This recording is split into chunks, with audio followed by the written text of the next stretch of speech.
안녕하세요, 멜묵상. 오늘은 사도행전 6장 8절부터 15절 말씀 보도록 하겠습니다.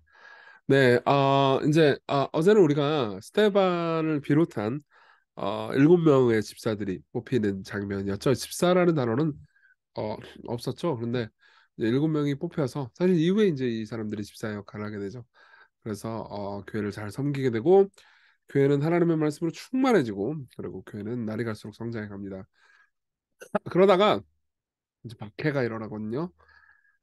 그리고 스테반이 순교당하는 장면을 우리가 보게 될 거예요. 그 장면을 이제 여러 번에 걸쳐서 보게 될 건데, 먼저 오늘은 스테반이 이제 어떻게 하다가 순교를 하게 되는지, 잡히는 그 배경을 좀 보도록 하겠습니다. 8절부터 내용 볼게요. 스테반이 은혜와 권능이 충만하여 큰 기사와 표적을 민간에 행하니. 그러니까 이 사람 집사였다 그래가지고 무슨 뭐 말씀을 전하지 않았거나 아니면 뭐 무슨 그러니까 그냥 금전출납부 같은 일만 했다는 게 아닙니다. 기본적으로 복음 전하는 일을 했어요. 사실 누구나 복음 전하는 일을 해야 합니다. 목회자만 복음 전하는 일을 하는 것도 아니고 목회자만 목양을 하고 양육을 하고 말씀을 가르치는 일을 한다 이런 식으로 생각해서는 안 돼요. 여러분들 모두가 목양을 하고 말씀을 가르치고 또 사람들을 섬기는 일을 다 해야 합니다. 그렇게 성장해 갈 수 있어야 돼요. 근데 어쨌든 간에 스테반이 그렇게 큰 권능과 능력이 충만합니다.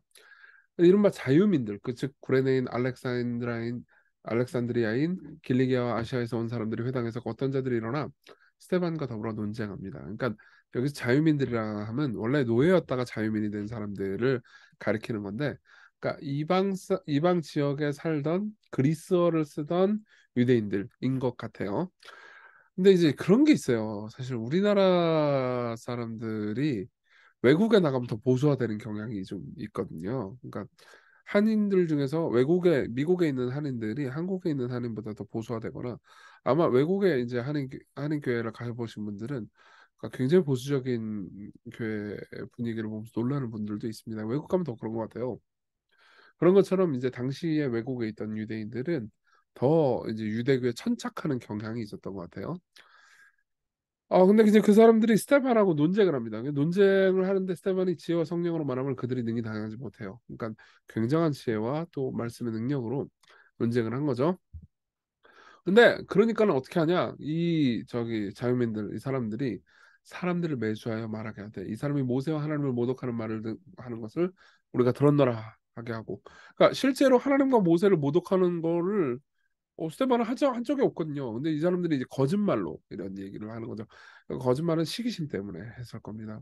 그래서 거짓말로 거짓 증언을 해가지고 하나님을 모독하는 말을 했다라고 얘기하는 게 하는 거죠. 근데 당시에 하나님을 모독하는 거는 신성 모독죄로 사형이었어요. 그러니까 죽이려고 든 거겠죠. 그래서 백성의 장로와 서기관들을 충동시켜서 와서 잡아가지고 공회에 이릅니다. 그러니까 거짓 증언으로 잡아가지고 공회에 이르러요. 그리고 고대에는 뭐 CSI 뭐 녹음된 거 이런 게 없잖아요. 뭐 블랙박스 이런 게 없잖아요. 그러니까 증언이 제일 중요했거든요. 근데 증언하는 사람들이 거짓말을 하잖아요. 그럼 하나 사람 죽일 수도 있는 거죠. 그래서 구계명이 있는 겁니다. 거짓 증거하면 안 된다는 거죠. 근데 어쨌든 이들은 악을 저질렀습니다. 거짓 증인들을 세워요. 이르되 이 사람이 거룩한 곳과 율법을 거슬러 말하기를 맞이 아니하는도다. 그러니까 이 거룩한 곳은 성전을 가리켜 주는 거죠. 그래서 성전과 율법을 거슬러 말했다 이렇게 얘기를 하는 거죠. 그렇게 오해할 만도 했습니다. 왜냐하면 스테반이 성전이 이제 철폐되고 예수님이 성전이라고 말을 했거든요. 실제로 예수께서는 이 성전을 헐라 내가 사흘 만에 일으키리라 이렇게 말씀하신 적이 있거든요. 그거는 성전된 자기 육체, 즉 예수님이 십자가 못 박혀 죽으면 3일 만에 부활할 것이다. 이런 의미였거든요. 그리고 그러니까 구약 시대 때 있었던 그 성전 있잖아요. 그러니까 건물, 그 건물은 진정한 성전이 아니고 하나님과 인간을 만나는 진정한 성전은 예수님이 그 성전의 역할을 하신다. 이게 이제 신약에서 그분을 통해서 나타난 진리거든요. 근데 아직 이 사람들이 그걸 몰랐고 그리고 그러다 보니까는 이제 스테반의 말을 제대로 듣지도 않은 채 이제 분노하면서 이제 죽이려고 들었던 거죠. 사실 스테반의 논지는 우리가 7장을 보면서 더 자세히 볼 수 있을 겁니다. 그래서 그의 말에 이 나사렛 예수가 이곳을 알고 또 모세가 우리에게 전하여 준 규례를 고치겠다 함을 우리가 들었다. 이렇게 얘기를 하는 거죠. 그러니까 율법도 박살내버리고 성전도 박살낼 거다라고 이야기를 했다는 거죠. 예. 실제로 스테반은 그렇게 말하지 않았습니다. 모세가 전달해준 내용들을 충실히 다 받았지만 그리스도가 그 모든 걸 성취했다고 말했을 뿐이죠. 근데 정작 어떤 일이 일어나요? 공회 중에 앉은 사람이 다 스테반을 주목해서 봐요. 그러니까 그 얼굴이 천사의 얼굴 같더라. 그럼 구약성경 출애굽기에 보잖아요. 그럼 모세가 이제 하나님 나라에서 이제 시내산에서 하나님을 뵙거든요. 하나님 뵙고 내려오니까 얼굴이 광채가 나고 천사의 얼굴처럼 빛납니다. 그러니까는 스테반이 그랬다는 거예요. 그러니까 진정한 모세의 편은 누구예요? 스테반을 고소하는 사람들입니까? 아니면 스테반입니까? 스테반이죠. 예. 스테반이야말로 모세가 가르치고 싶어하는 그 가르침을 진정으로 가르치는 사람이다. 이렇게 이야기를 해주는 거죠. 자, 여기까지가 스테반이 잡히는 정황이었습니다. 우리 내용 적용해 볼까요? 첫 번째로 복음이 얼마나 어려운지에 대해서 합니다. 복음은 생각보다 훨씬 더 오해되기가 쉽습니다. 이 사람들, 이 자유민들은요, 스테반의 설교를 듣고 제대로 듣지도 않고 멋대로 오해해버렸습니다. 예. 왜 그럴까요? 복음은 종교와 근본적으로 다르기 때문이에요. 그러니까 한 번 듣고 이해가 잘 안 됩니다. 사람들의 종교성이 복음을 오해하게 만들어요. 복음은요, 조건 없이 우리가 하나님께 사랑받을 수 있다고 말합니다. 우리의 행위와 우리의 의가 아니고 예수님의 의로 우리가 의롭다함을 받을 수 있다고 말해요. 예. 그럼 당장 이런 생각이 들지 않겠습니까? 여러분들한테? 이씨 뭐야? 그러면은 멋대로 살아도 되겠네? 그럼 아직 복음을 제대로 이해하지 못한 거예요. 예.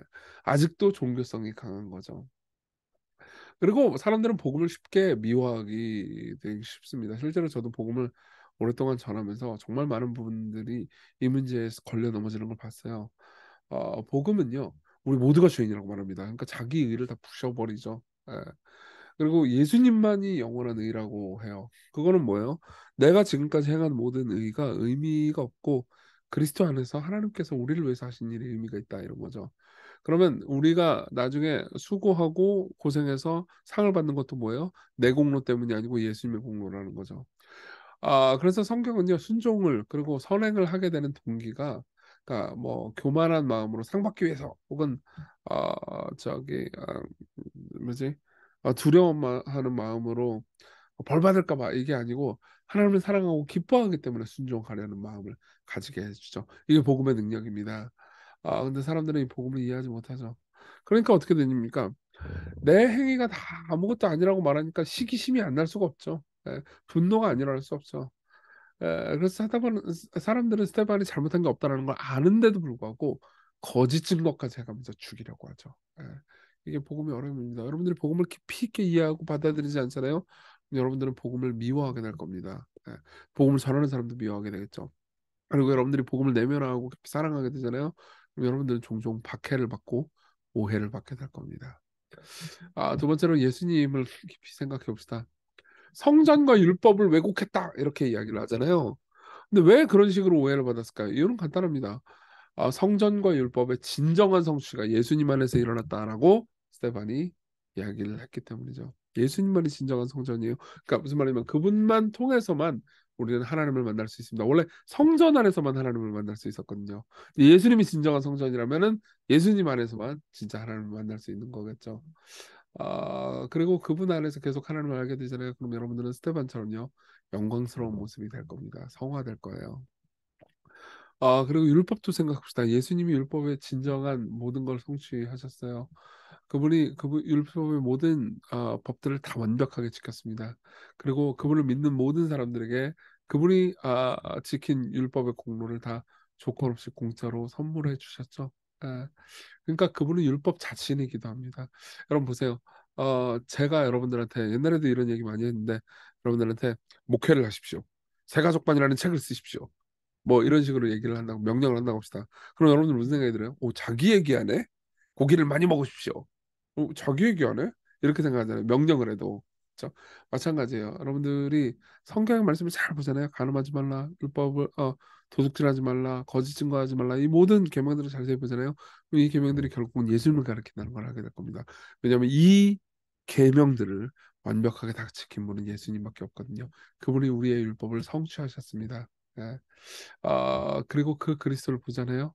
그럼 여러분들은 자기의 영원한 의가 되신 예수님 보면서 누군가 의일과 공로를 쌓았다고 해서 시기하지도 않고요. 오히려 기뻐하게 될 겁니다. 그리고 사람들을 사랑하게 될 겁니다. 우리 기도해요. 복음을 더 잘 이해하고 내면할 수 있도록 은혜를 달라고 복음적으로 우리 내면이 변하게 달라고 기도합시다. 그리고 우리를 섬기신 예수님을 봅시다. 어제도 똑같이 했던 기도 제목이긴 한데요. 사람들을 섬기기보다는 섬기려 오신 예수님을 보면서 그분을 따라서 오늘도 살아가게 해달라고, 예수님의 사랑, 예수님 우리를 사랑하신다는 사실 앞에서 우리가 오늘 하루 살아갈 힘을 얻게 해달라고 기도합시다.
기도하겠습니다. 은혜로우신 주님, 우리를 붙들어 주십시오. 우리가 복음의 은혜 안에서 새로워지는 매일을 경험하게 해 주십시오. 우리는 본성적으로 종교적이기 때문에 복음을 잘 이해하지 못합니다. 그러나 조건 없이 우리를 사랑하시는 하나님의 사랑 안에서 우리를 위해서 모든 걸 그리스도께서 성취해 주셨다는 것을 알게 되면 우리는 시기하기보다는 더 사랑할 것 같습니다. 그 사랑을 우리에게 주세요. 예수님 이름으로 기도했습니다. 아멘. 네, 하나님의 은혜 안에서 오늘 기쁜 하루 보내셨으면 좋겠습니다.